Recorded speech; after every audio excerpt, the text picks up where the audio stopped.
Water does not move uphill because a map says it should. It moves because pumps, pipes, treatment systems, storage tanks, operators, agreements, and years of construction make that movement possible. In northwestern New Mexico, that is the practical logic behind the Navajo-Gallup water supply project. Its route begins with the San Juan River and reaches toward communities spread across a large area of the eastern Navajo Nation, the city of Gallup, and the southwestern portion of Jicarilla Apache Nation. From a distance, the project can sound like one simple promise: build a pipeline and bring water to places that need it. The public engineering record tells a more demanding story. The Bureau of Reclamation describes a planned system of about 300 miles of pipeline, at least 19 pumping plants, and 2 water treatment plants. The network is designed to carry a municipal and industrial supply across dry country, through elevation changes, and toward communities that are not gathered around one riverbank. That scale is the first clue. A reliable water system is not a single pipe drawn across a map. It is a chain. Water has to be taken from a source, protected, treated, pushed through terrain, held in storage, managed by utilities, and connected to local distribution systems. If one link is missing, the line on the map is not yet a dependable service. The project also has a legal history. Congress authorized it in 2009 through the Omnibus Public Land Management Act as a major component of the Navajo Nation San Juan River Basin water rights settlement in New Mexico. Reclamation's public project page records the later agreements among the Navajo Nation, the state of New Mexico, and the United States. That history matters because the pipeline is not simply a construction idea. It is tied to water rights, negotiated responsibilities, financing, technical planning, and the question of how a public supply could be built for future use. There is a human reason that the engineering is so large, but it needs to be stated without turning people into scenery. Reclamation says more than 40% of Navajo Nation households rely on hauling water for daily needs. Its 2026 construction release uses another broad estimate. More than 1 in 3 people in the nation do not have indoor plumbing and must haul drinking water. These are system-level figures. They do not tell us the same story about every home, every road, or every family. They do establish why a regional supply project was proposed at this scale. Gallup's groundwater history adds another part of the picture. Reclamation says the city's groundwater levels had dropped by about 200 feet over a 10-year period, and that the remaining supply was poor in quality and inadequate for current and future demand. The project was designed to shift the regional problem from declining groundwater dependence toward a treated surface water supply from the San Juan Basin. That does not mean a river is automatically ready to drink. It does not mean the water can reach a house without treatment or pressure. And it does not mean a pipeline erases the work of local operators after construction ends.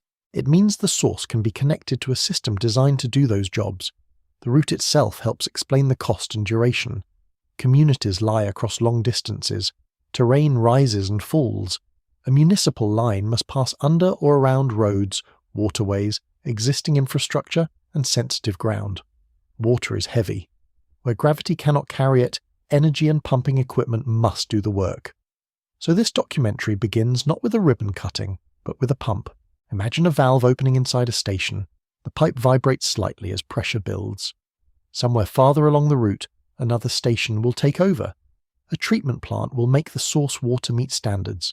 A storage tank will hold part of the supply so demand can be managed. Only then does the familiar image of water at a tap become possible.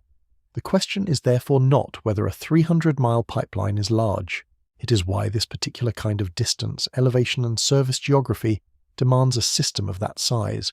To answer it, we have to follow the water from the river rather than beginning at the faucet. The San Juan River is the named source in Reclamation's plan, but a riverbank is only the beginning of the route.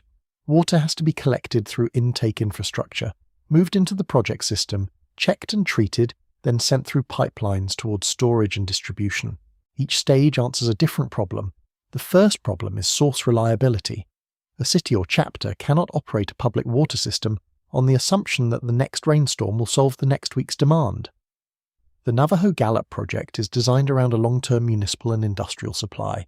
Reclamation's project page says the completed system is intended to meet 40-year population needs for roughly 250,000 people in the named service communities, using an annual delivery of 37,764 acre-feet from the San Juan Basin. That is a planning number. not a promise about daily experience at every address. It shows the level at which engineers had to think: seasons, future demand, treatment capacity, and a regional network. The next problem is quality. In 2023, Reclamation acquired the former San Juan Generating Station water conveyance system and reservoir for the project, and renamed the reservoir for World War II code talker Frank Chi Willetto. A 2024 Reclamation release says the agency and project partners had conducted years of sampling, sediment work, and groundwater coring before the acquisition. The purpose was to assess whether the reservoir could be used safely as part of the water supply. The public release is careful in its conclusion. Reclamation reported no major concerns about the water quality of the river or reservoir, and said the reservoir water could be treated to regulatory standards through the planned treatment plant. That is not a claim that no monitoring will ever be needed. Reclamation said it would continue monitoring regulated elements. The useful point is technical. Collecting water in a reservoir can allow particles to settle, and can give a treatment system a more consistent source than a river alone. Then comes the treatment plant. A treatment plant is not decorative infrastructure at the end of a line. It is the place where source water is processed so it can meet drinking water standards. Pumps, filters, chemical controls, testing, pipes, and trained operators turn a regional water right into water that can be delivered within a public system. The planned Navajo-Gallup system includes 2 treatment plants because one long route has different branches and service needs. The project's eastern branch, called the Cutter Lateral, shows why it is important to distinguish a working section from a finished whole. Reclamation says water deliveries to Navajo communities on the Cutter Lateral began in 2020. In 2022, operation and maintenance responsibility for the entire Cutter Lateral transferred to the Navajo Nation and the Navajo Tribal Utility Authority. That transfer is more than an administrative detail. A water system must be operated after a construction crew leaves. Valves need inspection. Pumps need maintenance. Water quality needs oversight. Energy, staffing, repairs, and local management remain part of the system's life. The Cutter Lateral does not mean the western branch is complete. Reclamation's 2024 release said the completed eastern route had been delivering water to more than 6,000 people in 8 Navajo chapters. The same release described the San Juan Lateral as still under construction. That distinction is one of the most important facts in the whole story. A project can be partially delivering water while other reaches, treatment facilities, and difficult crossings remain unfinished. Why all the pumping plants? Because this is not a downhill stream in a narrow valley. The Bureau of Reclamation describes at least 19 pumping plants. Each one is a reminder that water must be lifted, held under pressure, and moved from one hydraulic zone to another. A pipeline map hides that effort. A pump station makes it visible. Storage performs another quiet job. Demand changes through the day. A community does not use the same amount of water every minute. Tanks and reservoirs help a system balance production, pressure, and demand. They also provide operational flexibility when equipment needs maintenance, or a segment of line requires attention. Again, the pipe is only one part of the answer. At this point, the story has passed through source water, reservoir planning, testing, treatment, pumping, storage, and an operating eastern branch. The remaining question is harder. Why has the unfinished San Juan Lateral required so much time and such specialized construction? The answer lies beneath the ground, where a conventional trench is not always the responsible or workable choice. On a flat, empty diagram, a pipeline is a line. In real terrain, it has to pass through a world already occupied by rivers, roads, hills, utilities, soils, and places where surface disturbance must be avoided. That is why one of the current Navajo-Gallup contracts focuses on horizontal directional drilling. In June 2026, Reclamation announced a contract for nearly 10,000 feet of pipeline installed with this trenchless method. Instead of opening a continuous ditch across every obstacle, drilling equipment creates an underground path and pulls the pipe through it. The agency says the work will cross beneath the San Juan River, the Chaco River, Shumway Arroyo, and Nena Nezd Hill while avoiding surface features where conventional trenching would be difficult or impractical. This is not a glamorous detail, but it changes the way the project should be understood. A waterline can be imagined as an easy solution only when the landscape is imagined as empty. The actual route requires engineered crossings. One section at Nena Nezd Hill has an elevation change of about 250 feet. The June 2026 release says individual drilled segments will run roughly 2,000 to 3,300 feet using pipe from 36 to 42 inches in diameter. Those measurements explain why the project cannot be reduced to a construction montage. A large pipe has to be positioned, connected, tested, protected, and brought into a network that can maintain the pressure required for delivery. The same project page that describes about 300 miles of pipe also lists at least 19 pumping plants and 2 treatment plants. The components are connected. A treatment plant without a line cannot serve a distant community. A line without pumping cannot overcome every rise. A pump without secure power and maintenance cannot remain reliable. A local connection without a regional source still has a source problem. There is another reason the dates matter. Project schedules are often talked about as if a delay means nothing happened. The public record shows ongoing work, changing design decisions, contracts, testing, and the acquisition of infrastructure that could improve the final system. Reclamation says the settlement parties agreed to extend the project completion deadline from December 2024 to December 2029, so the system could analyze, acquire, and incorporate water storage and intake features from the former San Juan generating station. The formal extension came in September 2024. That extension should not be narrated as a simple success or failure. It is a documented decision with a trade-off. The 2024 water quality release includes a statement from the Navajo Department of Water Resources Director explaining that the Navajo Nation supported acquiring the reservoir even though it would delay completion of the San Juan lateral, because it could provide a better supply and added water quality protection. That is a public project position, not a claim that every person saw the choice in exactly the same way. It does show that the project's timeline was shaped by more than a missing pipe. Reclamation's current June 2026 release says the San Juan lateral is more than 70% complete. It projects initial water deliveries in late 2028 and final project completion by the end of 2029. Those are the best current public dates available for the story. They should be spoken as projections. Construction can change. Contracts can encounter conditions that were not visible from a planning map. The evidence supports progress and a schedule. It does not authorize a documentary to promise an exact day when every part will work. There is a useful question here for anyone watching large infrastructure from far away. What does nearly complete mean? It can mean that long sections of pipe are in place, some pumps are working or contracted, and a lateral already delivers water.